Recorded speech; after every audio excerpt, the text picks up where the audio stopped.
Excellent. Hello, we are working and we're live. Thank God. So, hello, how is it going? For one, welcome to the first ever Diced and Dangerous live stream podcast. Us as a group of players, we have been recording content for the last year and a half or so. Just as a quick update before we get into the rest of our show, is some of that content will be coming along the way, further down the line, and we'll be putting out disclaimers of when that's all coming. But again, welcome to everyone who's coming into the stream and then anyone who's going to be watching after the recording is finished. We are Diced and Dangerous, and what we will be playing for you today is Pulp Cthulhu. For anyone who doesn't know Pulp Cthulhu and has maybe heard of Call of Cthulhu, they are relatively similar games to play almost identical, but Pulp Cthulhu is just that little bit more extravagant. So the bad guys are a little bit more bad and they've got maybe more capabilities, and the heroes, which will be us as the players, are a little bit more capable ourselves. It's almost kind of like Indiana Jones type stuff where everything's going to be that little bit more nutsy. So we'll get into that as the game runs on. What we're going to do is I'm just going to throw it around the room, as of course this is our first live stream podcast, and I'm going to let everyone just quickly introduce themselves and just say a little bit about the character that they're going to be playing. So Doc, we'll talk to you first. Can you tell us a little bit about yourself and the character you'll be playing? Hello, I'm Doc. I'll be playing Dr. Victor Crumley. I have been playing tabletop RPGs for about 4 years and DMing for roughly 1.5 to 2 years of that. Looking forward to playing. Excellent. Mark, do you want to talk to us now? Sure. Mark, I've been playing tabletop roleplay games since the mid-90s, so it's been a while. I'm going to be playing Francis Bothwell Cameron, fine gentleman of leisure. Unless you know him, really, his real name is Paddy McGinty. May get to know him as that, or you may still keep him as Francis Bothwell Cameron, the gentleman of leisure. Excellent.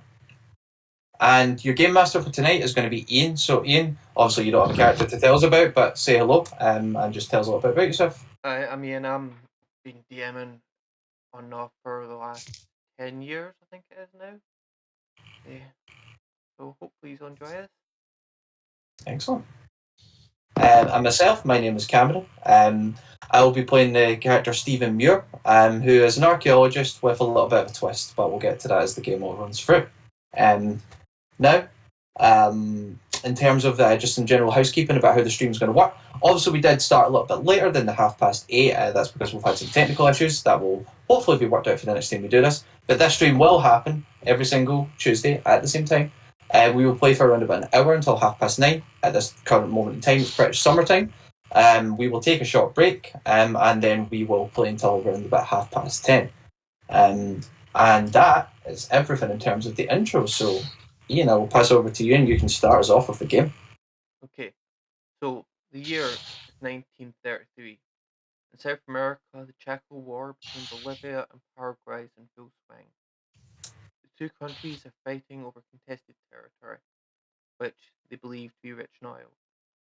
You've been employed by a humanitarian charity, the Caduceus Foundation, to deliver medical aid to the civilians caught in the war. Caduceus flown you to Paraguay. From there, you've travelled across country by various means. You're escorting some doctors, some nurses, and medical supplies towards an aid camp. You've been making your way through the jungle for about 3 days now, with mules, carts, a couple of doctors, and a couple of nurses. It's on about lunchtime on the third day you've made camp. The head of your group, the doctor Arturo, comes to you through you and he's like, can I have a word? And he starts leading you across away from the other people in the group. He turns around and he's like, okay, I need to be serious here. Caduceus isn't what you think. And just at that point, you hear a loud bang. You feel your face suddenly wet. As you reach up, you feel blood splattered from your face as Dr. Arturo's body drops to the ground. What do you do? And look around. That was like 0 to 100 real quick. Yeah. What's happening? Like, is it a gunshot that I Yeah, heard? definitely heard a loud gunshot. Okay, right. So it's not someone standing right behind them. No. Did you look up Fuck! into the distance? Duck! Just fucking duck under something. If you look up into the distance, you can see a man standing. You can see him with the rifle. You can see him pulling back the bolt. Begin to recock and reload. Take a second shot. I am behind cover at this point. Like, Mark and was it? Mark and Doc, what you up doing? I'm going to drop to the ground where I was standing and grab the guy's body and use it as basically a meat shield to try and protect myself a little bit. What you doing, Paddy? Francis is going to hide behind the nearest tree. Okay, so you run for cover, and you can hear suddenly a second shot going off towards you. Cool. So, like, see from where I am, I'm assuming I've ducked behind a table or something. If I just peek out, can I get a clear line of sight with the guy? Yeah, if you look out, you can see him. Roll me a spot hidden, actually.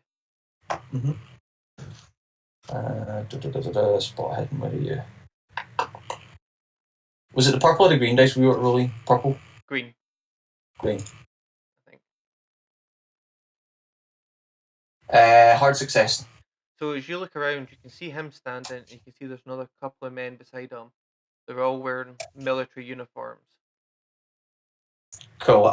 Just from kind of behind the cover, I'll kind of shout, "What's going on here?" Okay, so you can hear the cocking of more guns, and you can hear another shot going off in your direction. Cool. Boys, what are we doing? I don't know about you, but I'm fucking leaving, and I'm just going to start scrambling across the ground towards the tree lines. The Okay. additional doctors and nurses you have are all hiding behind the wagons attached to the mules and things. Cool. I will go into my kind of like bag that I carry around with me, take out my revolver. See if I kind of look behind me from where I am. Obviously not over the other side of the cover. If I look around, am I able to see any kind of better cover I'm able to get to? Just that's relatively close. Yeah, you could. They're kind of on the hill, a little bit on the hill higher away, so you could maybe start angling around towards them. Yeah. But moving out Okay. wider. Okay. What I'll do is I'll kind of take a look at that. I'll take my gun and I will start kind of like putting on some cover fire, maybe about 3 shots. And then after the first shot, start moving towards that kind of arc. Okay, so you want to roll me a firearm? Yep. Because you're firing multiple shots, you will have a penalty dice. So what's the word there? Well, I mean, the first one was a fail with 83. Okay. I was firing a few. Did I keep firing? Yeah. Yep. So you're firing. Second one, fail with 52. Off to a good start. And the third one, a fail with 49. So I just fucking shoot. Keep in mind, I was only putting on cover fire anyway. Yep. But So as you're firing off these shots, you can see the other guys are diving for cover and hiding behind. You can hear the cocking of rifles. You can hear some trying to shout in between them. Paddy, what you doing? Paddy is going to be sneakily skirting round to get closer to them. Okay. So roll me a stealth roll.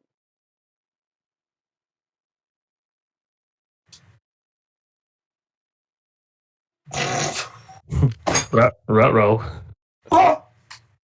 So so off the flying start with another failure. TPK at the start of the podcast, episode 1. So they're going to take a shot at you, Paddy.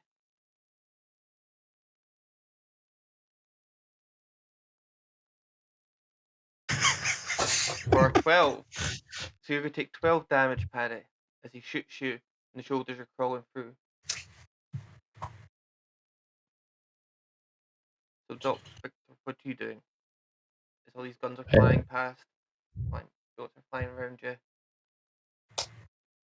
Is anybody in our convoy besides Stephen and Paddy, or is anybody else armed? You'll know that in the carts there's a couple of rifles lying. But none of the doctors or nurses seem to be armed. But there's a couple of rifles there to fend off any wild animals, in this area. There'll be a lot of jaguars and things like that. So there's a couple of Yep. rifles there. I'm gonna hobble my old broken ass towards one of the carts and grab one of those rifles.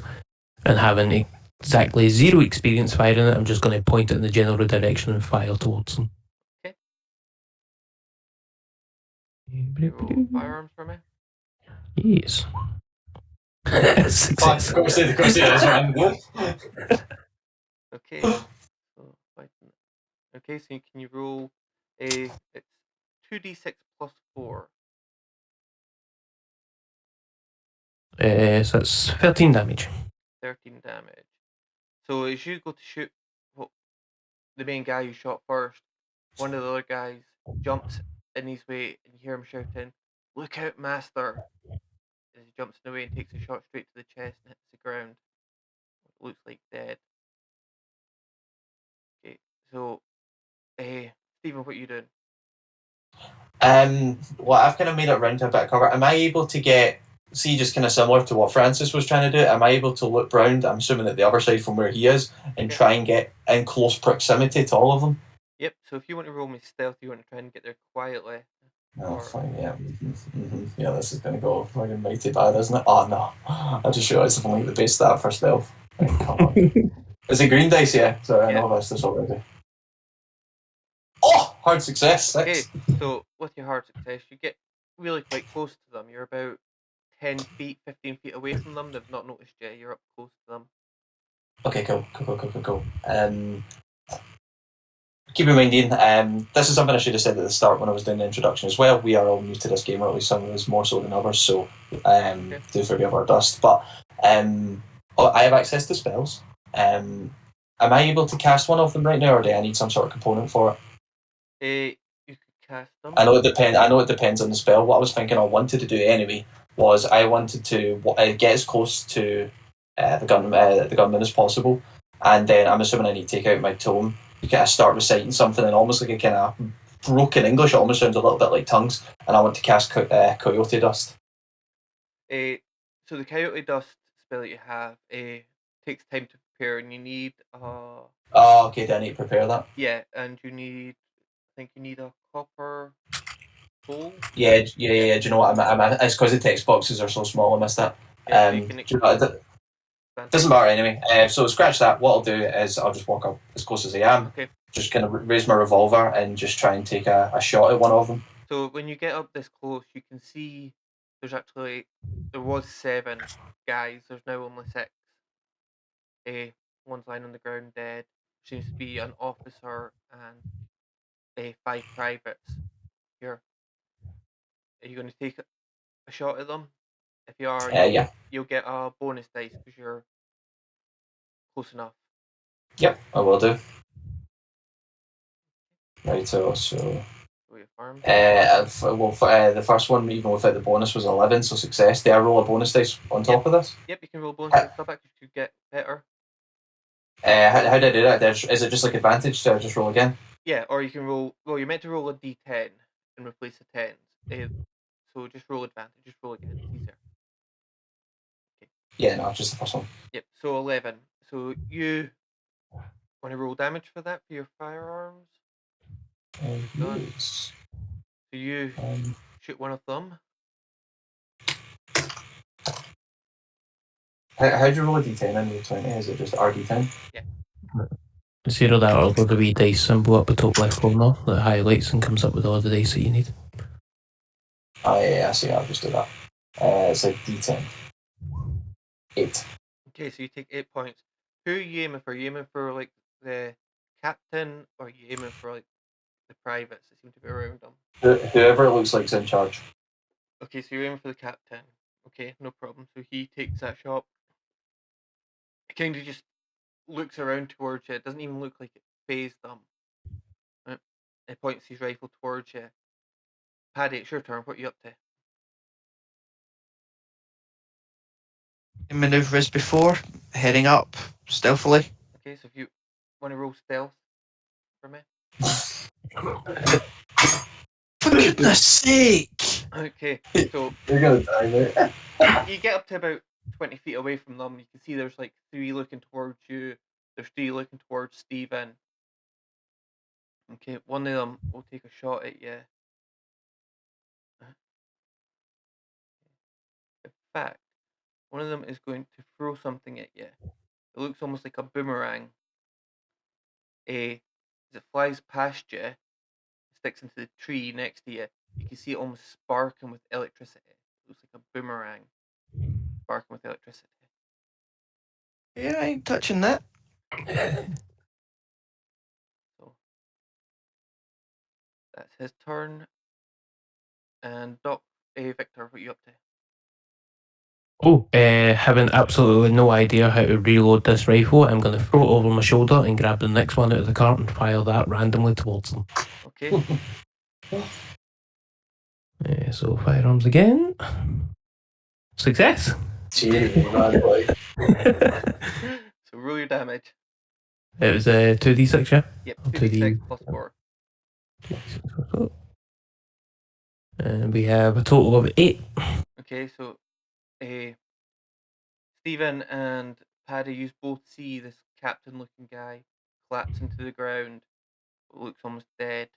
The other guys start taking off and start running off into the forest in all different directions. What do you want to do? As they're running off, am I got to just take a pot shot at one of the guys running out of the forest? Yep, absolutely. What about you, Paddy? I'm going to basically close the distance quickly and take a pot shot at one of the guy's knees. Okay, so you want to roll for that as well?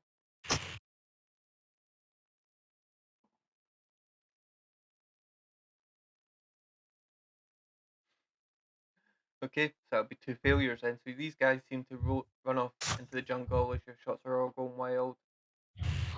They're dodging between trees and they seem to vanish out of sight. But there seems to be one dead guy and a dead captain lying on the ground. Just standing there examining the rifle and going, these things are rather effective. I'll take a look at Francis. So, because he got shot, yeah. Yep. You okay there, friend? Yeah, it's just a flesh wound. It'll be fine. Fair enough. Minister on my stuff with me. It's not really my thing, weapons. But you know, and after I've said that, I'm gonna kind of like just turn my head. So I'm assuming I seen that thing that was thrown. Yep, you can see it stuck in that tree. It looks almost like a boomerang. I want to go over and inspect that. Okay, so as you go over and pull it out, it seems to be. It's very strange. It's almost like a boomerang. It has strange symbols carved down the blade. You can almost feel like static electricity on it as you begin to touch it. It's stuck into the tree. If I get like, keep in mind, obviously, you know my character's background. Would I have any sort of understanding of what this could be? You could roll me a Cthulhu Mythos if you wish. Oh wow, we're going straight for Cthulhu Mythos already. Yeah, I'll do it. Try. On 13 off of a success, 33. You can always spend luck if you want. I'm not spending luck this early, mate. Like, I've got a habit of dying in all of our games. I will not do it on this one, or at least I'll not be the first to go. That's the promise. No, so fair. No, We'll see about that. You don't recognize anything on it. It does seem a bit strange to you. It seems like it's made of like a mixture between gold and other metals. Are strange writing down the side of it. Strange how almost like Chinese, Japanese letters down it. But yeah, seems a bit strange. Am I able to pull it out of the wall or whatever it's stuck in? Yep, you'll be able to pull it out. Yep. I'll pocket that. Okay. You know how when you rub a balloon out across your head, that's what your hair's like now. It's just sticking up everywhere. So Paddy and Victor, what are you doing? I'm going to go up and examine what looks, I assume, the leader. Okay. I'm going to go and examine his body to, one, make sure he's dead, and two, find out any information I can about him. Okay, so as you go up and start looking at this guy, he's wearing Bolivian a soldier outfit. But can you make me a sanity roll? Yes, I can. Success. Success. Okay, so as you look down at this person, you can see it almost looks like the skin on his face is loose. It doesn't seem to fit right around the eyes. It almost looks like his head's facing forward, but his face is off to the side ever so slightly. And Oh, I'm so going to be playing with that. I'm going to take out my flaying knife and try and remove the skin on the face. okay, so as you slowly start, Paddy, what are you doing while this is happening? Are you looking at them or Check the other guy, okay? see if he's got any papers on him, for his Okay. orders, any So weapons, ammo, anything so that we can use. yep. So he has a shotgun on him, a lot of loaded shells, a couple of hand grenades. But as you look over him, roll me a spot hidden.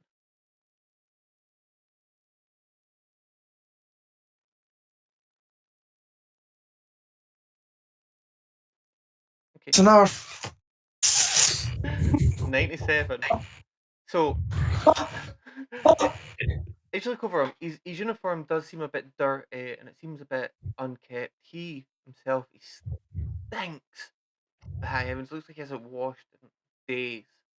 Uh, Like one of his shoes has a hole through it. His bottom of his foot is cut and blistered, bleeding, it's weeping, sores. Um, But yeah, apart from the shotgun, a couple of hand grenades, and a full pack of shells, doesn't have anything else on him. Okay. But Victor, while you slowly start peeling this gentleman's skin off, eh, as you look underneath, you can see that there's almost scales under his skin. You slowly start peeling it off back a bit more. You can see that you don't know why this ever fooled you. It's almost like a kid wearing a bad Halloween costume. That this is a lizard man, some kind of snake person wearing a human skin. Well, I've never seen this before. I'll kind of walk over behind him just as kind of. Okay, so as you walk over and have a look down, oh, what happened to this board there? We're still on Twitch, but everything's just dropped. Yeah, Discord. So the other cameras have went black on Twitch. Yeah, Discord just seemed to refresh itself for a second. We're back. Yep, everybody apart from Mark seems to chose me rather than Mark. It does not like when Mark. It's because when you drop out, you're swapping places in the chat. So Yeah, let me restart Mark's camera. But Can see everyone. Yeah. So Stephen, as you walk over, you can see your friend, the doctor, slowly peeling this person's skin off. As you look down, you can see the scales, the serpentine underneath it. Can you give me a sanity roll? Sanity. Where's sanity again on the character sheet? nearly What type up. of shotgun was it, Ian? It's just a standard 2-barrel shotgun. I can't find sanity. It's on the right, the part that says Pulp Cthulhu. It's right next to it. 20 gauge, 16, 12, or 10. Oh, yeah, got it. 16. Success, 16 gauge. 63. 63, success. Okay, that's fine. So this is weird, but it's not mind shattering. This man he's actually a reptile, a living snake person. It's very strange. What the fuck is this? Have you ever seen something like this before, Doctor? No, most of my patients are pretty normal. Would you mind taking him back to the wagon for me? I'd like to examine him some more. I kind of get down and pick him up, and then take him over to whatever transit we'll be using. Okay. You've got a car. As you come out, the other doctors and things are getting out from underneath the car. They seem to be hidden while this fight was going on. And Paddy, what are you doing once you've checked this body over? I'm back to check on everyone else, make sure everyone else is okay. So as you come back over, you can see Stephen dragging this body over, this dead Bolivian soldier, and I would like a sanity roll from you as well. Okay. And let's keep with your Ooh. persistent feeling. Passes. Come on, Mark. Come on. Oh, Hey! well done. So you don't take any damage. Yeah, to you as well, this seems extremely strange. That this is not a person. This is a snake man, a lizard man. Well, somebody's put on snake makeup to then put makeup on top. Okay. Strange No. people. No, this face is very much flesh. Okay. Tell yourself that if you want, but as far as I'm concerned, it's a man wearing makeup, wearing a man's face. I'm gonna throw the removed face over to him and just go, keep a hold of that. And then I would like to start dissecting the snake person. Okay, can you roll me biology or science biology or Yes. medicine, something along those lines, whatever's best for you. Success Ian. for biology. Okay. So as you start rolling them over, you can see this person has large fangs. Looking at the fangs, you can tell by the grooves and the holes in them that whatever it is was venomous and things. So yeah, this is biology is very similar to what you'd expect from a snake. Just seems to have arms and legs. I would like to extract the venom glands Okay. so that I can keep some of the venom. Yeah, you're not under any rush, so you could do that without any problems. Well, there's Ian, no did I see him doing this? Yeah.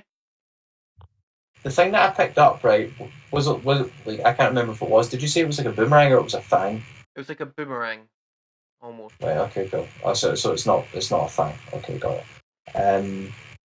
Well, as he's doing this, I'm not going to want to kind of watch it, but I'm going to sit down, just kind of over at the side, and you with the boomerang thing that I picked up, I'm going to try and channel my psychometry to understand the origins of it and just a little bit more about it as an object. Okay, so can you roll me psychometrics then? Mm-hmm. Psychometric, where are you? Just casually singing the knee bone. Success. Okay, Success 52. so you have to roll your magic points and duration for this. So take some magic points to be able to do this. That's fine. So it's a d6. How many magic points does that take? 1d6 plus 2, and it'll take you 1d10 rounds. So I rolled a 1 and a d6. Okay, So 3. So it takes you 3 magic points. Mhm. And roll a d10 for me to see how long this takes. Cool.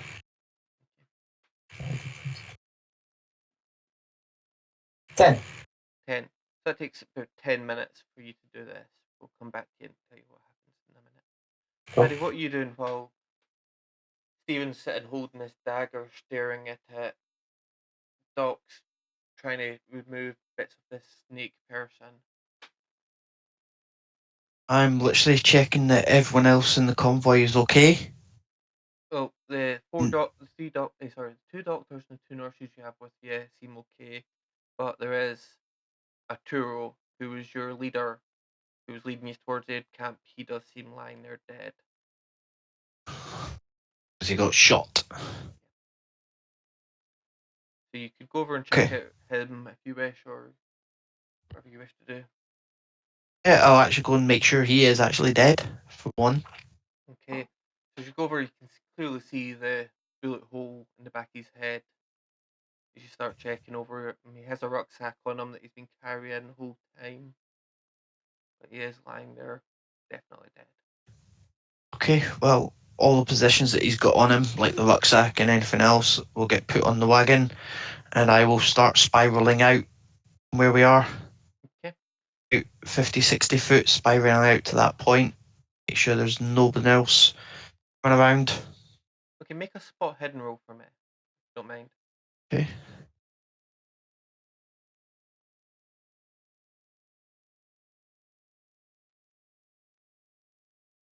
Yay! That's a success. Success! So as you're heading out, you don't seem to see anybody else, but you do come across. You feel something crunch under your feet, and as you look down, you can see glass, quite thick glass. It's like 3/4 of an inch thick. There's some large pieces, like some bits are small shards, some pieces are about like 4 or 5 inches in piece. But there seems to be a lot of it all over the ground. Clear glass. Oh, is there a leaf or something like that I could use to help pick up some bits? There's leaves fucking everywhere. You're in a jungle. I said big leaves. Yes, there's leaves you can use to pick it up. Fine. It's usually me with the stupid questions. I love it. I wasn't stupid. I clearly said big leaves. Knowing that we're in a jungle, there's going to be little leaves. I'm only messing with you. Yeah, so there's a big leaf and you pick up a bit of glass. It's slightly concave. There seems to be something almost like dried on the inside on one side of it, on the inside of the concave. Fine, I ain't touching it. That's why I was getting the big leaf. Okay, Pick it up, so you're holding this wrap big it leaf. up. Okay, but no, nothing else you see around within the 60 feet of where you have stopped. But one thing to note, uh, Arturo was leading you to the aid camp you were heading. Over the last 2 or 3 days, you keep seeing him checking a small bit of paper in his pocket and things like that. But yeah, he was the one leading you. I'll go and check that. Try and find that bit of bit of paper that was in his pocket. Okay, so as you uh, start searching over his body, you do find a sheet of paper. Looks like this. Okay, this small little map. I've shared it on Roll20 as well. You should all see it. Yep, I got it. So you know you're about. These are probably down the bottom of this, near where the mile distance is marked. Right.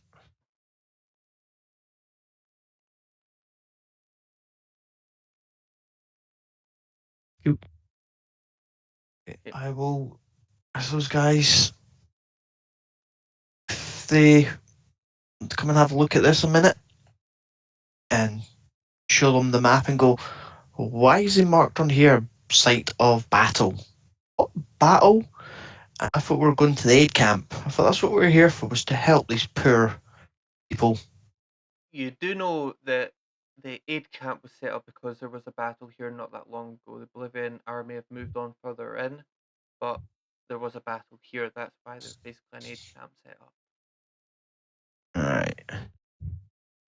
But while searching them, you do find another sheet of paper.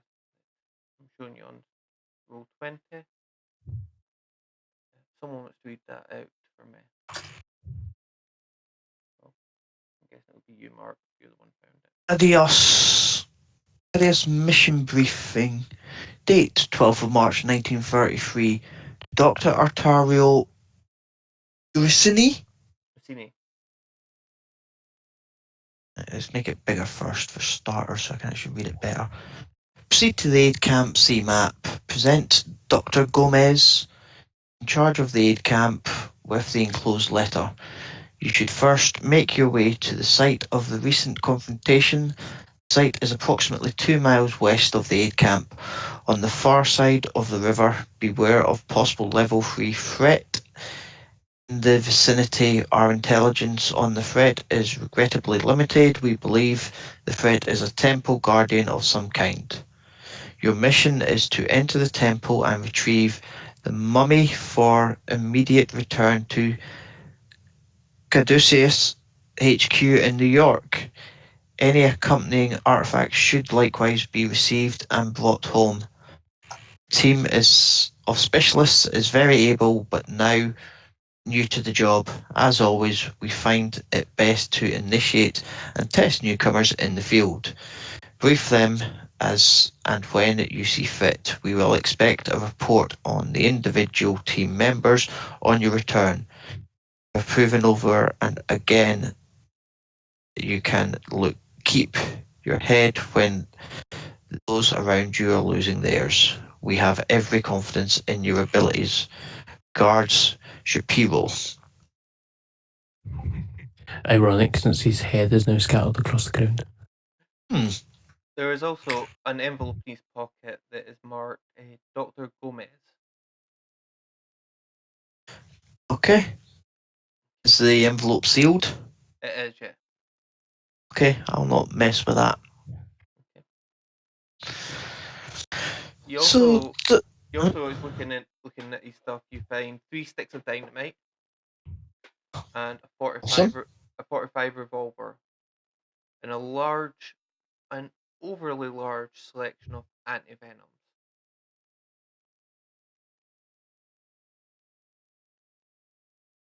Not too shabby.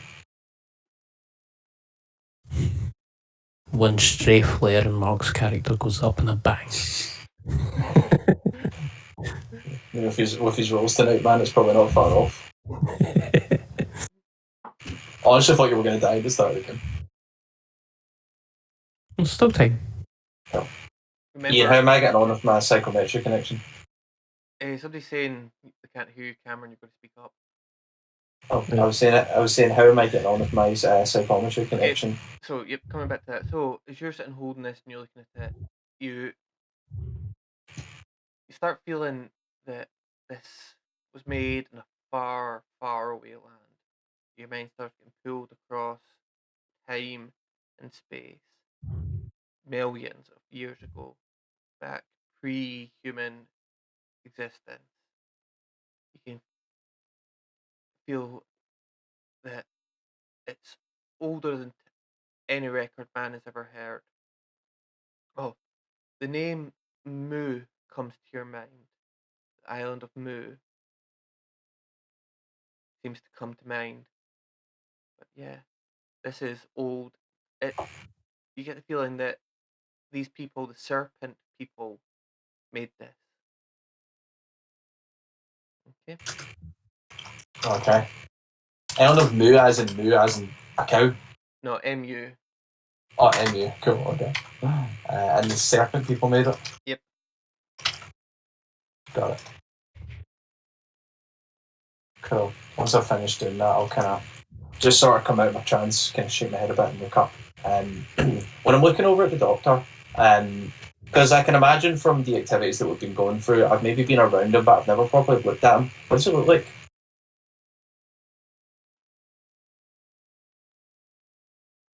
What doctor? As in you. Oh, sorry, yeah, I should have stated that you. Sorry. Me? Yes. I'm middle-aged man. I have a leg brace on my left leg, and I'm always walking with a cane that has an owl's head on it. I'm wearing a white doctor's lab coat, but the sleeves are cut off at the elbow, and the bottom it seems to be a bit frayed from like travelling around the jungle and stuff. I'm always creepily muttering to myself or humming a happy little tune. I do have what looks like a large surgeon's bag hanging from my side that I'm always rummaging through and looking for stuff, and on occasion you will catch me speaking to the bag. Cool. Good to know. I have black hair that's gone grey around the sides and the back, a long crooked nose, and a tiny, tiny little pair of glasses that are stupidly too small for my face. You know, the only reason I was asking is because I'm kind of thinking of the people around me in terms of who responded to that incident. So I'm also going to turn and look for the other guy. That'll be Francis. Do I see him? Yep, you'll see him. He's out a little bit, but you can see him through the clearing. He's probably about 40, 50 feet away from me at the moment, coming back. What, how does he strike me? What does he look like? Francis is very well dressed. He has slicked back, light ginger hair. He has a very strong Irish accent. He looks to be mid-20s ish, and he is a very well groomed individual. Very thin, posh, pencil type stash. Is ginger as well. Good to know. Awesome.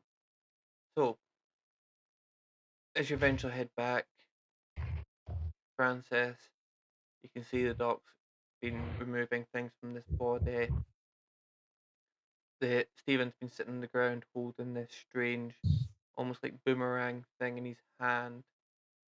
You've got this large section of glass in the letter from the doctors. Oh, I guess we better get moving then, if we're expected at the aid camp. What do you gentlemen say? Sounds good to me.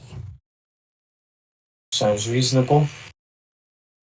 Also, I'll take the thing out. This is interesting. This is very, very interesting. This was made by your lizard man.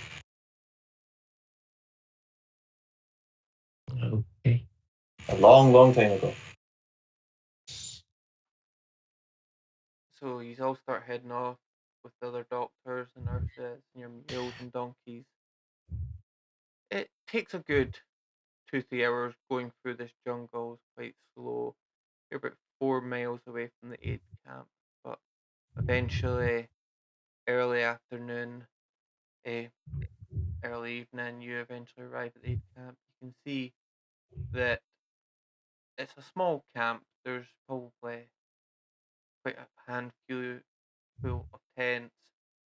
There's some old, burnt down buildings, eh, some new buildings. There's definitely what looks like a tent that's been blown out completely, a large hospital tent, and things like that, and a lot of other tents. And you arrive at the aid camp. Woman looks up to you. She's like, "Oh, hello. Eh, how can I help you? Are you from Caduceus?" We are. You, We had a little run in with some army personnel on the road in. We managed to escape. Unfortunately, we did lose a member of our team. Oh, oh no, that's not good. None of you's hurt, are they? Do you need any help? I'm a little. I took a hit, but I'm sure Oh, I'll oh, survive. no, no, no, come with me. We'll take you over to the hospital tent. We'll get you patched up. Hey, the rest of you, I'll once I get him over to the medical tent, we'll take you to see Doctor Gomez. He's in charge here. That's fine. I believe Gomez is expecting us anyway, and we have some news to pass on to him. Oh, okay. So she's like, okay, well, we can take you to Doctor. He's in the hospital tent anyway, so we can take you over that way, and we can get you all patched up at the same time, right? And Perfect. she starts leading you over. Eventually, you arrive. There's a man standing there in his white lab coat. It's not very white anymore. It's almost grey, dirty. He's like, eh, so you are from Caduceus. Eh, where is Arturo? That's what we wish to speak to you about. He was unfortunately a victim of a shooting by the army squad that we ran into on our way in here. Oh, Did, however, have this to hand over to yourself, and it's named to you and hasn't been opened. yep. I'll hand over letter. So he takes the letter out, has a read of it, and then hands it back to you for you to have a read. Share it with you. Yeah. I'll put it on the screen. Oh. And you can read this. So it's Caduceus, 12th of March 1933. Dear Dr. Gomez, we hope that all is well at the camp. The letter should be handed to you by Dr. Artario Rossini, Rossini, trusted member of our organisation. He and his team have important work to conduct in the vicinity of your camp. Please extend to him and his team your support and hospitality.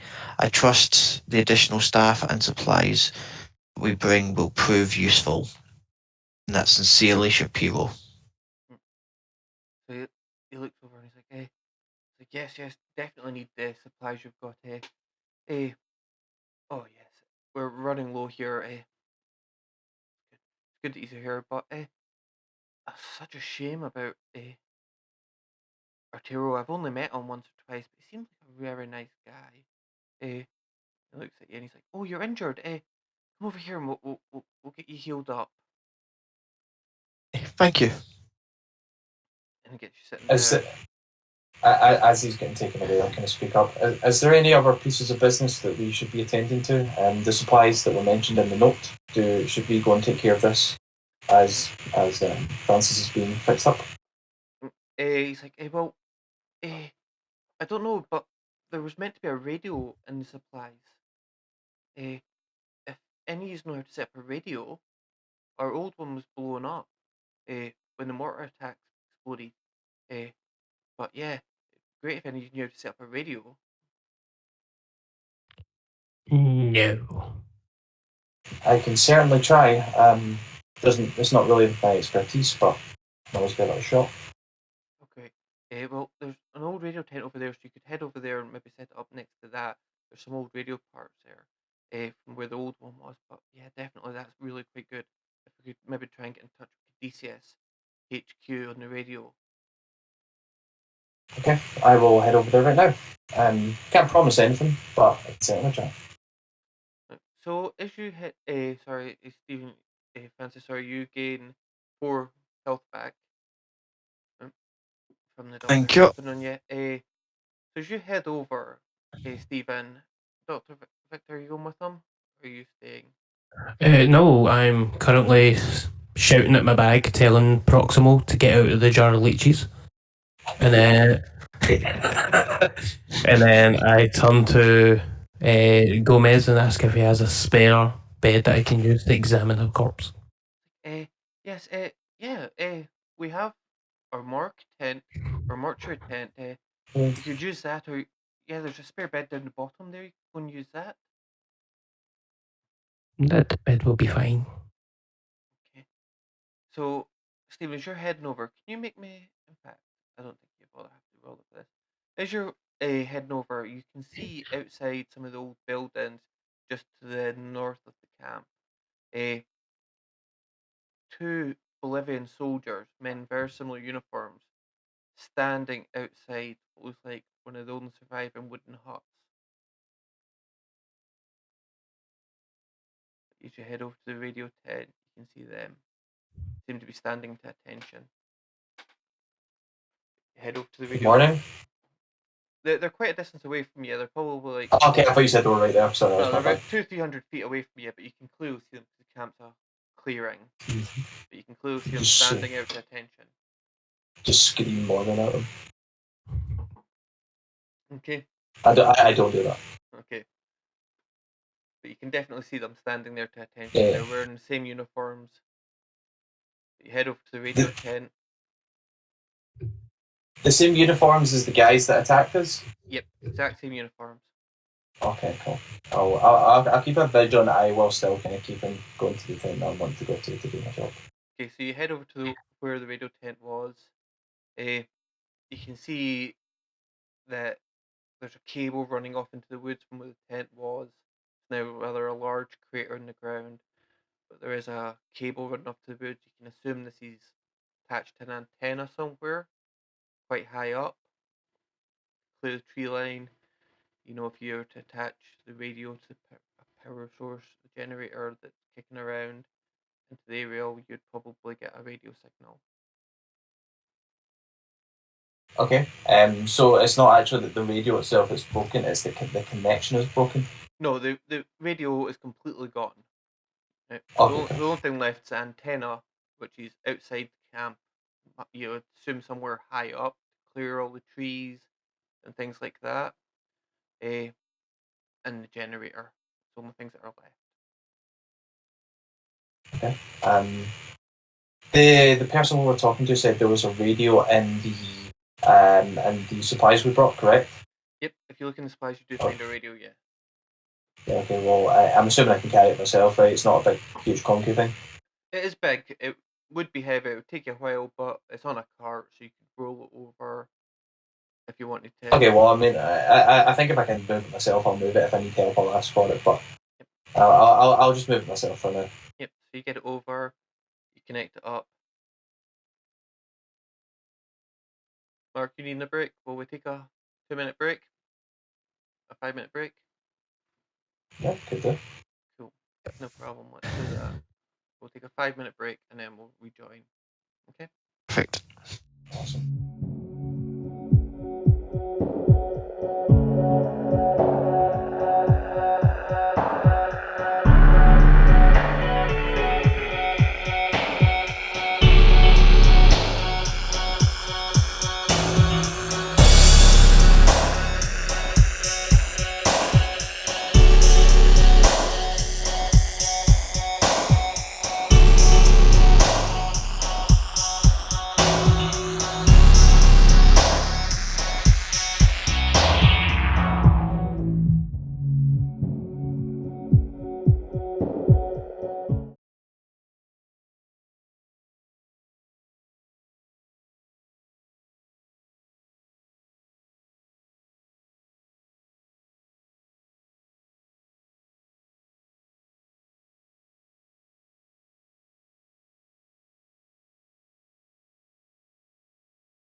And we're back.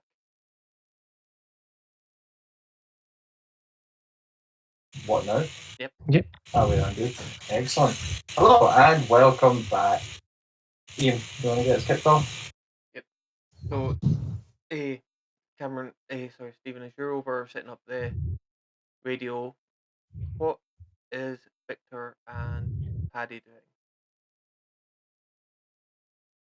I'll be requesting the help of some of the nurses to further examine this body, stripping off the uniform and any underlying human-like flesh to see what's actually underneath the rest of it. Okay. So, yep, both the nurses pass on their sanity rolls for seeing this. Seem a bit confused. There's this half reptile, half human, or this reptile person wearing human skin in front of them. But yeah, you manage to strip them down. It looks almost like a snake with legs and arms. It has a tail. Which I'm not sure where it fitted into the human skin, but definitely has a tail,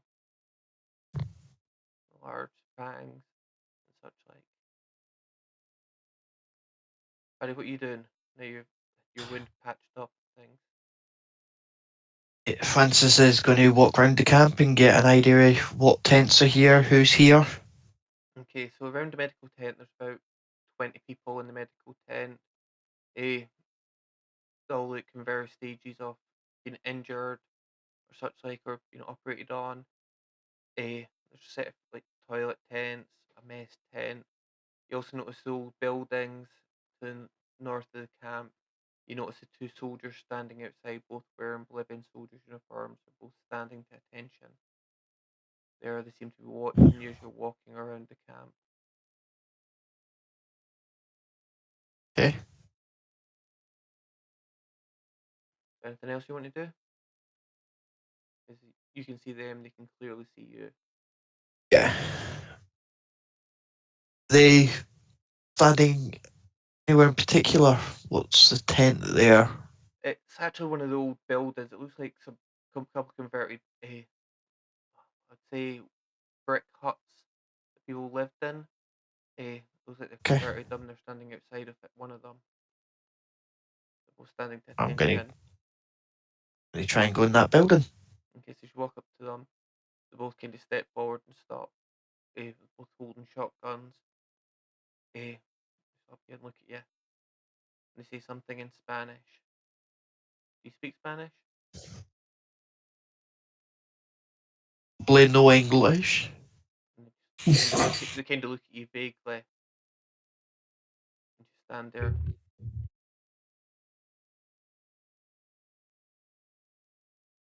And walk past them. They stop you to try and walk into the building. One steps in right in front of you and just stands there. And he shakes his head. I know. And he shakes his head. Oh, you move. And he just stands there and shakes his head. And you can the other one stands there and you can see him like lifting his shotgun slightly.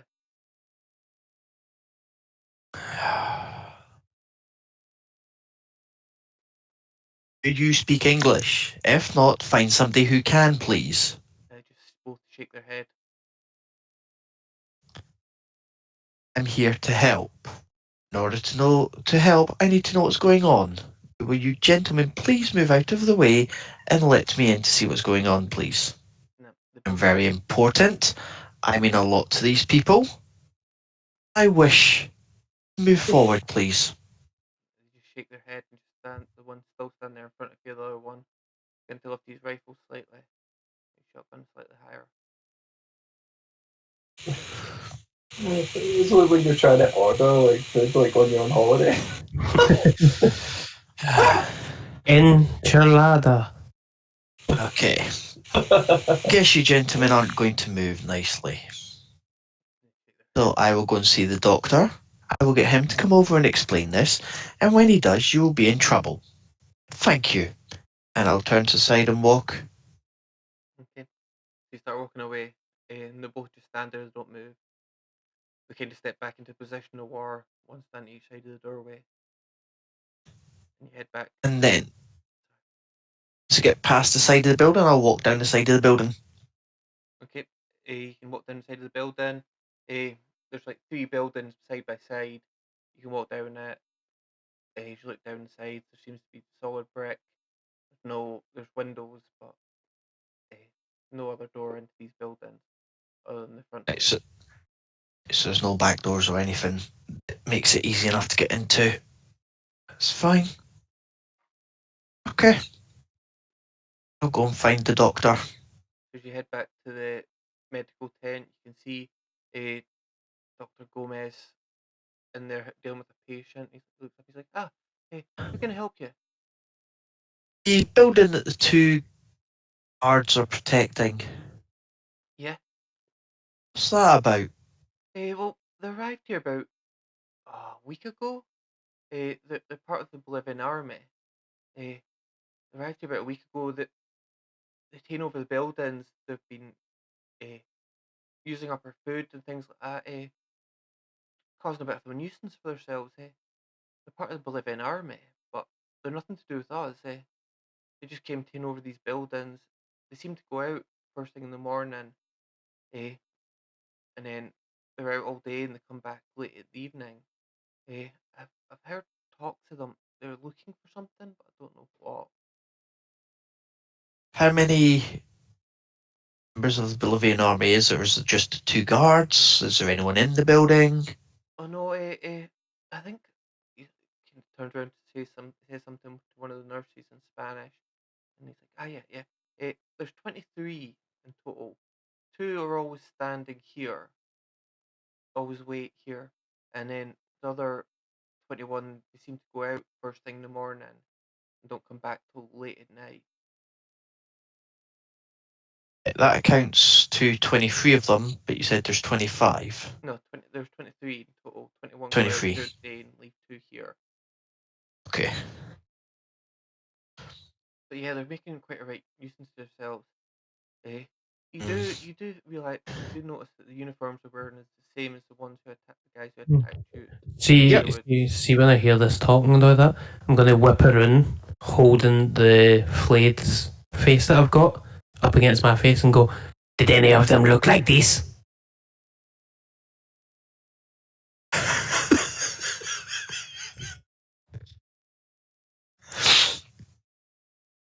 Who was that aimed at? Dr. Gomez. Dr. Gomez looks at you and I'm gonna have to roll a sanity roll for him because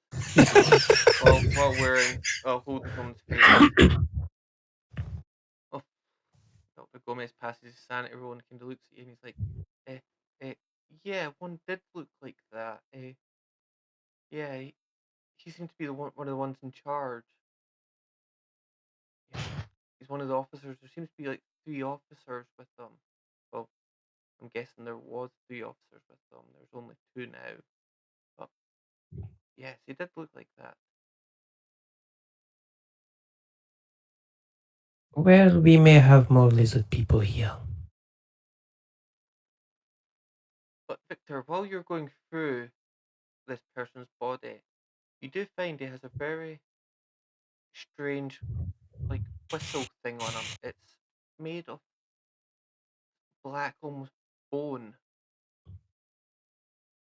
and it seems to look almost like a mix between a whistle and a flute. in one of his pockets.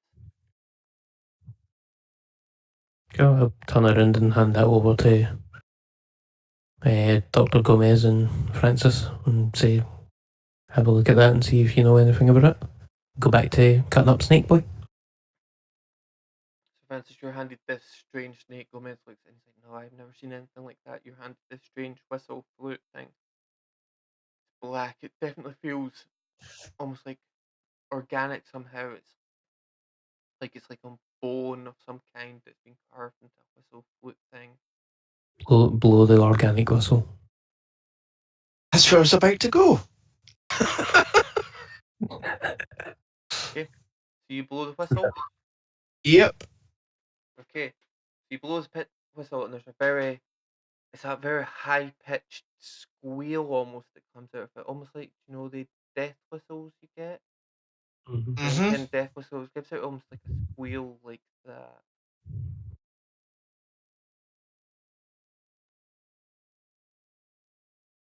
Nothing sounds different. No, nothing you can see you can see or hear at the moment. But while that's going on, Stephen, give me a listen roll since you're outside and you're over by the radio set. Oh, fail. Fail. Okay. So that's fine. Yep. So you're still trying to set up this radio, connecting up the generator, connecting up the antenna, and yeah, you seem to be making progress with this, which is looking good. Just keep working away. Yeah. So after about 5 or 10 minutes, you eventually get this all set up, and uh, it seems to be set up. As you turn it on, you just get static. Make a intelligence roll for me, or a no roll. Intelligence.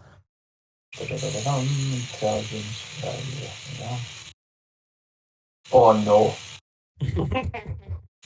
That was the first 100 of the game. Fumble. Okay, Well, I mean, I fumble. don't know what that does for an intelligence roll, but I Yeah. just ended up with a brain aneurysm or something. No, it's not that bad actually with an intelligence roll with the situation. But yeah, definitely, you're not sure why this radio isn't working. You've got the cable connected, you've got power, all the lights are on, everything's reading, diodes are reading correctly. You should be getting a signal, but you're just not sure why. You're not getting anything.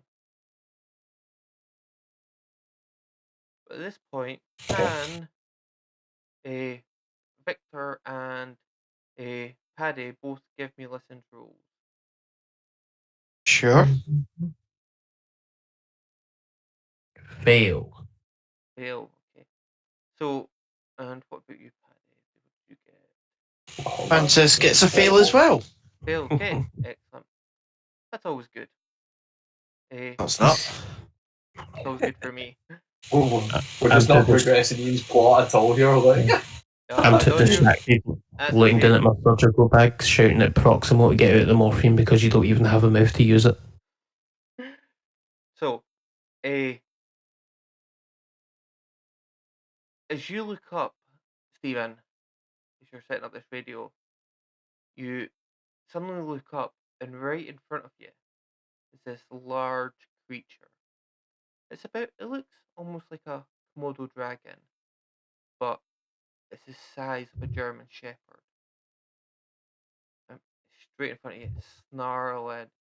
You can see the tongue lashing out of its mouth. As it's staring at you. It's huge compared to what you'd expect to see right up in front of you. It's snarling its thing. And I need you to roll a sanity for me. Okay. Just quickly, I'm assuming I've never seen a creature like this before, right? Nope, never. Extreme. So. Okay, excellent. Well, you take 0 points of sanity to this creature is close up into your face as it sneaked up upon you. And I need. Yeah, I will. Sorry, go for it. Yep, what are you going to do, sir? No, I was saying all I'm going to do is just kind of put my hand up and start to, kind of take really slow steps back and just try and almost kind of calm it down, whatever it is. Okay, so this creature's going to jump forward and bite you. Yep. I need you to make of course it is. I need you to make a con roll for me. Oh. Oh no. 97 failed. So you take 5 points of damage as this creature bites into you. Okay. Cool. You drop to the ground as this creature rips into your arm, blood spraying out. You end up screaming out in pain. Victor and Paddy, you both hear someone shouting in pain outside. I'm gonna run outside. Okay, Pull my pistol out and run outside.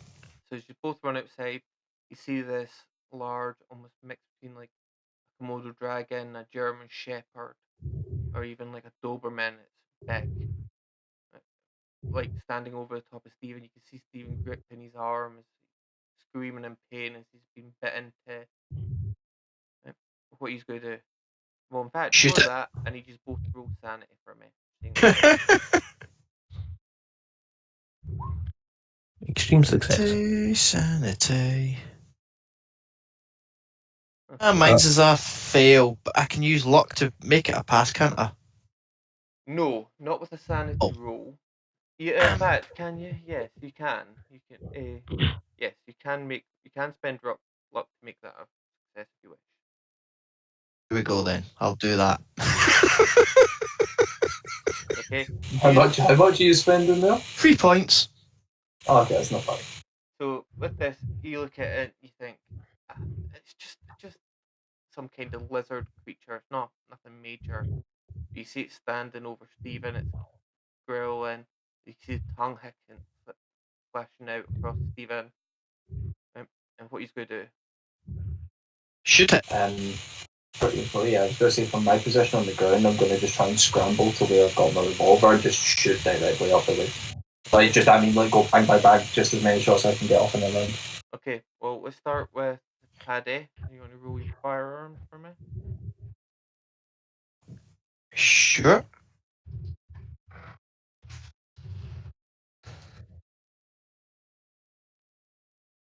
It's a success with 8 points of damage. And I'm going to put in extra D4. Okay, so roll your power roll. Well, roll a power on your character sheet. Roll a power. Yeah, it's green. That's a success. Okay, so you roll the D4.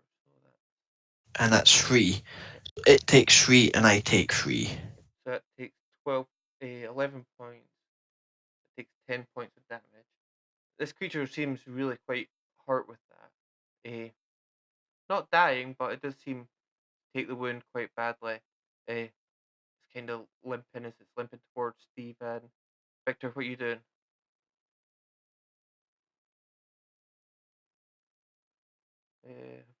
Doc, I think you muted me. That would be helpful, wouldn't it? I'm going to limp up next to it as quickly as I can and sort of like throw my club up and catch it at the bottom. My cane and just club it over the head with the iron owl heads that's on the top of it. Okay, so roll your fight and brawl for me. Fail. So as you try and swing it, it jumps out the way, even though it seems to be badly injured, but it does jump out the way of you. And Stephen, what are you up to? Just from the ground, I wanted to scramble to get my revolver, and I was just going to shoot it as many times as I could, then around just spray. Like, so you can shoot up to 3 shots. You can take a disadvantage on each shot if you're shooting up multiple. But because you're close to blank range, you'll have an advantage. So we'll just cancel it out. So you just roll normal shots. So what? So 3 shots, right? Yep. 3 shots. This will be. How much do we want to bet? How much do we want to bet that all 3 of these are fail? Right, here we go. First one. Oh no, success. First one is a 12. The second one is a fail. Cameron, there seems to be a lot of background noise from you. Yeah. Oh. Okay. Hold on.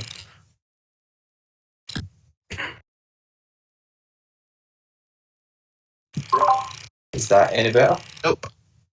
It sounds like a fan or something rattling in the background. You know what it probably is? It's probably the laptop that you can hear. I can hear you. Yeah. Sounds like a bad laptop fan or something. But once It'll be extra feedback. yeah. Oh, we lost someone's camera there, Mark. We lost Cammy's I think camera. he's changing his mic. Yep. That over. Yeah, so Mark and Doc swapped places. Everybody swapped places other than me. So, while that's happening, he's rolling 3 shots. Paddy, what are you doing? We'll wait for camera coming back in a second. Run up to this thing and stab it. Okay. So you run up to it. It's going to. You want to roll your fighting brawl. It's going to roll its dodge to try and jump out your way.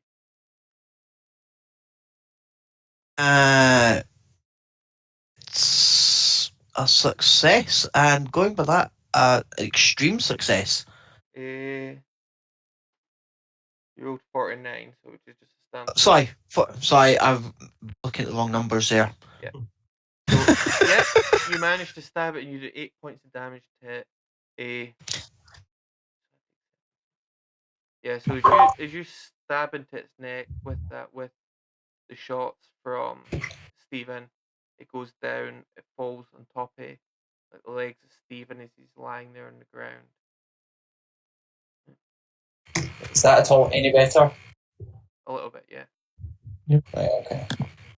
I've just took out the headset. I don't know what. I think it must have been picking up the fan because the fan in the Mac's going crazy. Okay.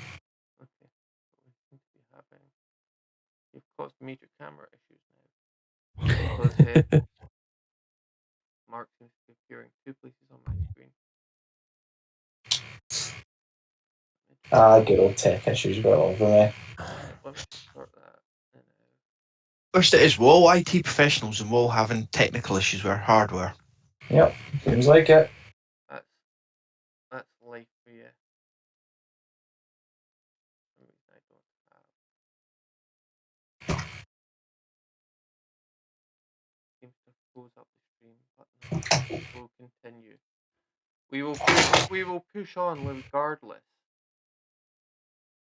and hopefully. Say that again, Ian. I said we'll push on regardless. Everybody seems to.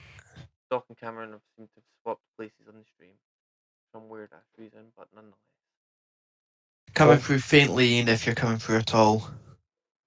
Okay, can you hear me now? Yep. Okay, so say it seems to have froze up the stream, but I don't know why. But I'm not fanning around with that anymore. So this creature falls down dead on top of you, Stephen. Paddy's just stabbed it right in the neck. I'll crawl out from underneath it, Yep. and just inspect my arm where I was bitten. Okay, so your arm, where you've been bitten, you can see there's black bits begin to form where you've been bitten. It looks almost like you've been infected by something. You can see the black veins all begin to fill up and begin to move up. Stephen, my friend, I come here quickly. Oh, okay. I'll come. I'll walk over. Have you seen stuff like this before? I've seen similar things. Let me help you. And I start rummaging through my bag for bandages and things. And my jar of leeches. Nah, you fucking no. This is so hard for me. To be fair, there is only 3 in it. Just for the context of anyone that would be listening into this, Cameron, have a phobia of leeches, and this fucker just had to bring leeches into his character and use them on me, so yeah, fine. Cammy, there's only 3 in it, right? And the jar is this size. Oh, piss, mate. What? You're just trying to give me nightmares? Yeah. Yeah. I don't know what's happened to the stream, but nobody can see you apart from me. But we will press on regardless. This is our first night stream, and I'm sure there would be technical issues, but the audio is what matters. So, as you can see, your arms begin to black, veins are turning black. They're all beginning to swell up. Victor, you can probably tell there is some kind of venom or poison into this. I will use a rubber hose that I've got to tie off above his elbow. Okay. I will apply the 3 leeches just above that, just below that on the forearm. And I'll use my scalpel to make 3 incisions on each side of the elbow, each side of the arm to drain some of the liquid out. Okay, can you roll medicine for me? Or Yes. first aid, one of the two. Here comes a fumble. Uh, there you go. Hard success. Nice. Well done. So yep, as you're doing this, it does seem to help. You can see some of the blackness retreating back from it. You don't think you've got it all, but you do think he's not going to have very many side effects. At this point, Dr. Gomez comes out with the gunshots and he's like, "What's happening? What's happening?" And runs over and starts trying to help as well. He's like, "Get him in the medical tent. We can give him some antivenom." What bit him? Nothing. Point to Point to the lizard. snake dog. Snake dog. Okay. So as he looks down, sees this large snake dog. Okay, he seems to be okay with this, which is very strange. Okay. This doctor's fucking get ice in the veins, man. Like, This doctor's rolling crackingly. He looks down. He's like, "Oh," he's like, "I've never seen anything like that before." He's so interested to dissect it. Let's get that inside as well. Can I quickly glance around the camp to see if any of the other doctors or nurses or the guards reacted to this creature at all? Yeah, there was a few of them seemed to run away into the tents. Seemed a bit. The guards didn't react at all. The guards are still standing to attention in front of this hut. They haven't moved at all. Can I take a close look at the guard's face from where I am and see if they blink sideways? Okay, make a spot hidden roll for me. Extreme success. Okay, so with a 4, looking over at them, they don't blink sideways, but as you look at them, one of the guards, it's like you can see he's got what looks like a cut on his arm. It looks extremely badly infected. It looks like almost like septic. You can see the pus forming around it. You can see that their uniforms are all dirty, well worn, they're all frayed at the edges. It looks like they haven't been bathed or washed in days. And the guy stands there. You can see the sweat, actually, like the fever sweat on his forehead. And he's still standing there to attention. Okay. I'll wait until we're back in the medical tent away from them, and I'll ask Dr. Gomez and the other two if they notice anything strange about them over the past however time. Dr. Cummins is like, "Well, yeah, they come out first thing in the morning when the group leave. They stand there all day. Doesn't matter if it's rain, sleet, or whatever. It's just they stand there in the bleeding hot sun. They don't move. They stand there to attention constantly. They don't seem to. They don't even like leave to go to the bathroom or anything like that. They'll just stand there all day. Is it always the same two guards? Yeah, always the same two, and they just stand there and keep guard all day."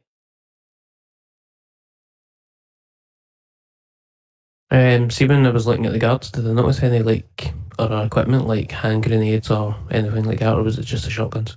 No, you can only see that they've got shotguns on them.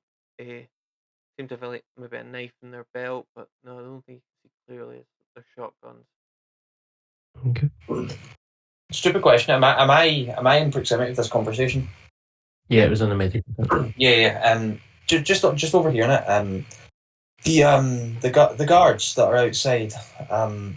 We've encountered something strange on the way here. And when you say they just stand there all day, have you ever seen them eat? Have you ever seen them move? Or are they just always there, no matter what? No, Trust me, they move. Yeah, Don't let you in the building.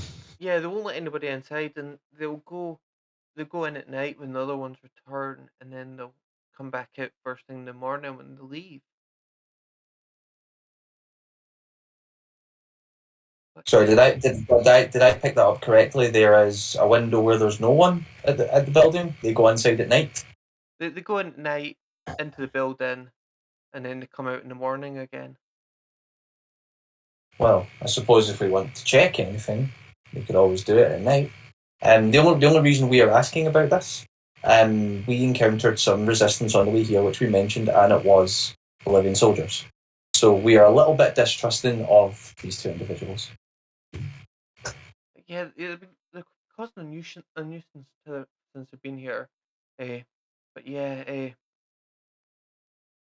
they come in first thing in the morning. They come out out the building first thing in the morning, and then they go back in at night, and then like so the other 21 of them head off into the woods. I've heard them mention that they're searching for something, but I'm not sure what. I've kind of turned to the group. The thing you're searching for, you don't think it could have been in the supplies we had? Because we were the No. victim of an attack. No, I believe it's all linked to quest that the gentleman was on. Well, No. what is our next step then? Are we going to try and get in this building? Oh, What time of day is it? It's early evening, so it's beginning to get dark. I would suggest we wait until morning when the 21 of them leave. And that way there's only 2 guards to deal with. well, we could always do it just now. Yes, but we run the risk of them coming back whilst we're inside. We run the risk of that even when they're not here. We'll have some sort of system set up where they can notify them easily enough. That's probably find they'll have a radio or something. The moment something kicks off, they'll radio in. Well, you say that, but were you not right in front of the individuals earlier on, and they didn't? Well, I mean, they didn't let you pass, but they didn't exactly force you away. You were just No. in front of them. That's ample time to put a gun to their head and then just pull the trigger, one each. Yeah, that's true. I've got a better way though. Got some hand grenades and some dynamite. Okay. Maybe we don't blow up the camp that we're in. No, not blowing up the camp. Just a nice little device on the handle. So when they go to leave in the morning, get a nice wake up call. Oh, so we're just killing all of them. Oh, I mean, fair enough. Like, I'm not going to complain. believe we've already killed at least 2 of the 21. That's true. That is true. You've got a point. Do you know what? Um, There's something else to be said for this as well. There was numerous of them that got away. If they were to come back and they actually see us, that's potentially another conflict because they will recognise us. So maybe you're right, and we actually deal with this now. By deal with this now, I mean we take care of the rest of them. That's maybe the play. So we just take the 2 out that's in the building, go in the building, see what's there, and take it from there.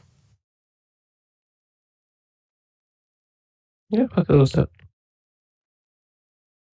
Was that a fuck it list? Yeah. Fuck it, let's do it.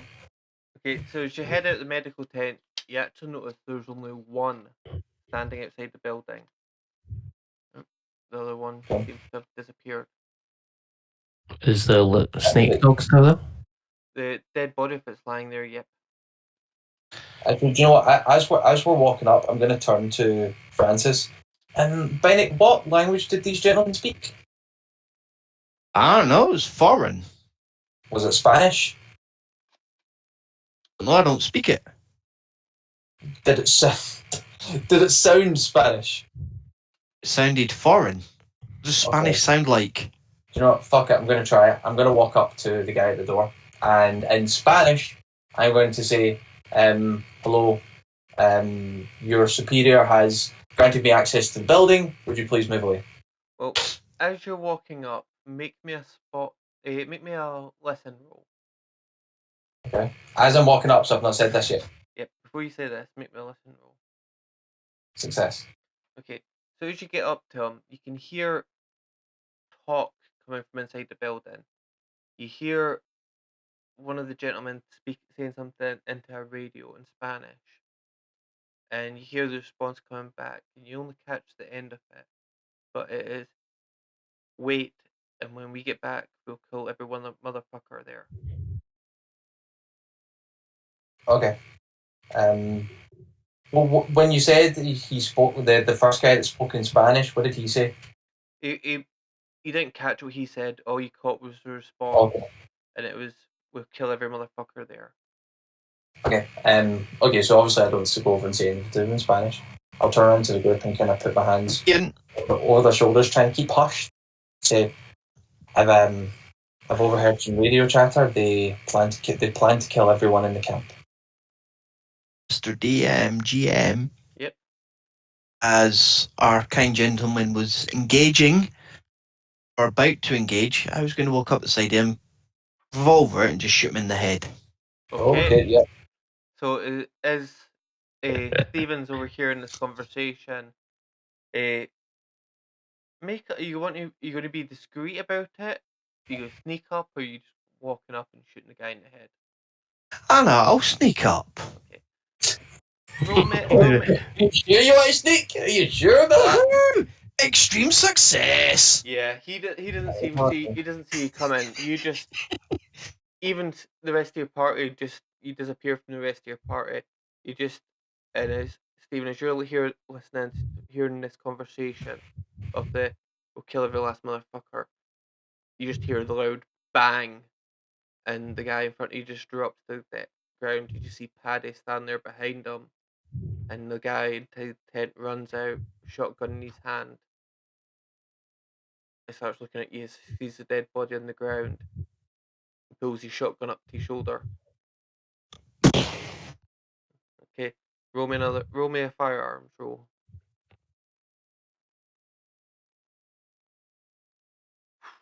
Dang.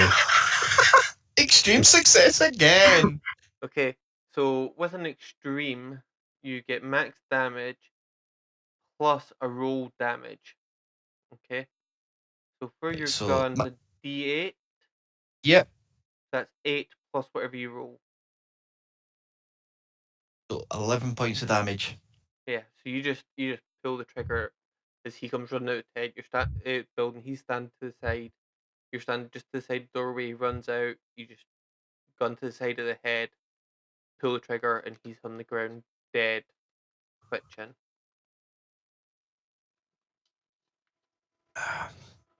Can To make, I hear any more from inside? You can't hear any noise from inside. No. and to make sure, snapshot to the head again. Yep. Still twitching. Shoot him again. Twitching seems to stop. There Brain we go. splattered on the ground. There's not much of his head left at this point. Well, that's one way to do it.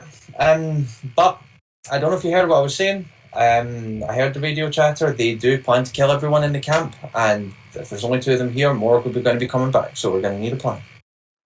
So that makes 4 out of 23, so there's 19 left. Indeed. If the group that we met, there was 7 in total, they're probably broken down into 3 groups of 7. So one group's probably scattered, so they may or may not be back. The other 14 self, I like those odds. But let's see what else is in the building first before we make any major plans. Okay. So Before we check it, should we be informing the doctors here that there is an impending threat to their lives, and that they should take any precautionary action that they need to now, because God knows when these people are coming back, and it could be imminently. How did the voice sound when you heard it? Was it a case of we're on our way back now, or a more relaxed of we'll do it when we get back? No, they said when they're back they will kill everyone in the camp, but that could be any time, and I don't really want to juggle with people's lives. Shout out, Dr. Gomez! Hey, Cameron, make me a language Spanish roll. Oh wait, here we go. Double fail. Eh, Based on listening to the language and things like that, you didn't think the guy sounded like it was urgent or it was rushed. It just sounded like, yeah, we'll deal with it when we get back, more than anything. Fair enough. So I'll shout out for Dr. Gomez. And Dr. Gomez comes running out of the tent. Just at that point, you can see him running out as well. Running out and hears gunshots. Aye. Was it? Are we okay? How long do we have till sunset? Oh, a couple hours yet? Yeah, a couple hours, but yeah, why is that? Okay. Well, I've overheard some radio chatter, and you can obviously see with the bodies around us right now. These men did not have good intentions, and they aimed to kill every individual within this camp. So we want to make you aware to get any soldiers you have ready, and take any precaution you need to in order to stay alive. They could be back at any point, and this will be dangerous. Well, we don't have any soldiers. We don't have anything like that. Or I don't know if we can move very many people, but I'll definitely try. Yeah, but yeah, we're an aid camp. There's only like 10 of us here, staff. I don't know how much we can do. We can maybe try and get people out and get them back to the nearest town. I could go and see if Gregorio could help us. He's one of the locals. He knows this area quite well. See if there's some place we could go and see if he could help us. Dr. Gomez? Yeah. What's in the other two buildings? I'm not sure there were houses, but the Bolivian guys have taken over them. That's where they've been They've taken staying. over all three. Yeah, that's where they've Okay. been staying. I was thinking it could be better for you to hide in one of them or both of them. Well, I don't think we could fit like the 20 patients we've got in them. Some of them can't be moved. They're just out of surgery. Okay. We'll leave you to deal with that and we'll deal with the incoming. Okay. Okay, brilliant. But yeah, as long as we can try and I'll go and see Gregorio. He knows the area better than anybody. He can make if anybody's going to be able to do anything, it'll be him. Uh, yeah, and he runs off.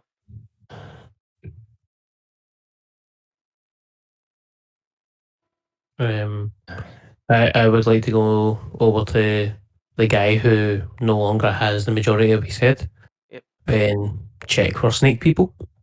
Yeah, as you start looking, he looks absolutely perfectly normal. Perfectly normal human biology that you know rather well. But yeah, he doesn't seem to be a snake person. Can I like examine his body for like bite marks or anything like that? Like similar looking to the snake dog to see if the infection was from one of these sort of creatures, the fever and that he was running. When you look over his body, it doesn't seem to be anything like that. It does seem to be that he's been cut and he hasn't taken the time to get medical treatment, even though he's standing in a medical camp. Yeah. Okay. And then lastly, I'll just pick up his shotgun and search him for a few shotgun shells. Okay. And I'm going to keep a hold of that. Are you searching him? Or are you going into the building to have a search? I'll take the one that he's got first. Okay, so he's got just a shotgun. He's got a couple. He's got a set of shells with him, just a case of shells. Yeah, probably Okay. about 6 or 7 shells on him. What the other two you doing? I'm going in the building. Okay, so as you go into the building, you can see there's some beds set up, just cots. You can see there's quite a few crates sitting around. You can see there's a small, well, I say small for the modern day. For that day time, it would be small. It's like a backpack with a radio attached to it in there. But make me a luck roll. Okay. How's your luck? What's your luck calculated from? Well, you should have rolled your luck when you created your character. I. Yeah, but it's based on a stat, isn't it? No, it's I based have on a a note roll. of it. Is it? Yeah. It should. I think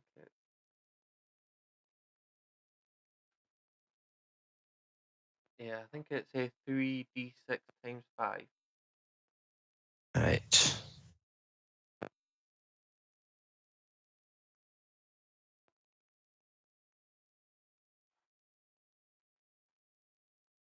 Okay.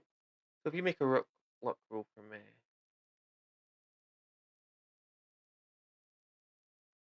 you just roll d100 and we'll see what happens.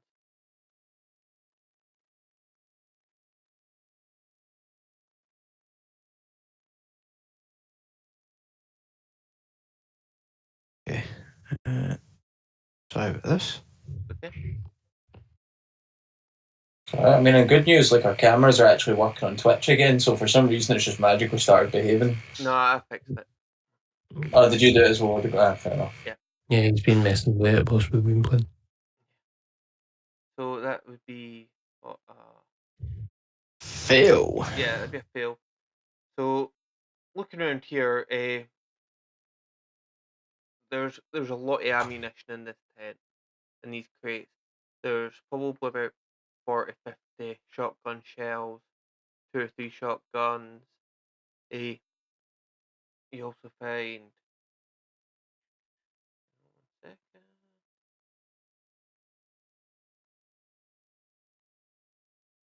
I also find.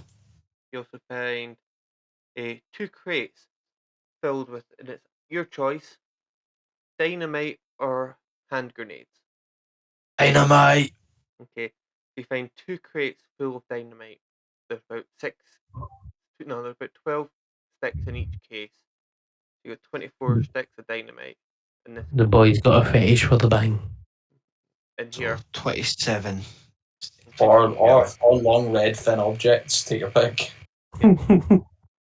But can I have all 3 use roll a listen roll for me? You can get me to try. I didn't put anything into listen, so this is going to be. Haha! Fail. Fail. Hey, I got a You got one. critical success. Woo. Okay, so Victor, Fucking hell. as you're standing just outside this hut, you can hear something coming towards you.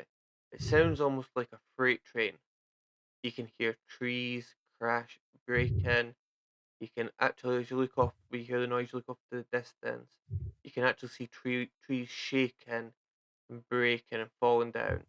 Whatever's coming towards you is huge, and it's moving towards you fast. And I think we may end there for tonight on that cliffhanger. Sounds good. Cool. So, in terms of the podcast, for one, we will pick up there next week at the same time, 8:30. We do apologise for some of the technical issues which have happened through this episode. As we've already kind of said a couple of times, this is our first time streaming. What we'll try and do is we'll try and work on that through the week, and hopefully it's not as messy next time. But regardless, we still hope you enjoyed the game. We've all certainly enjoyed playing it.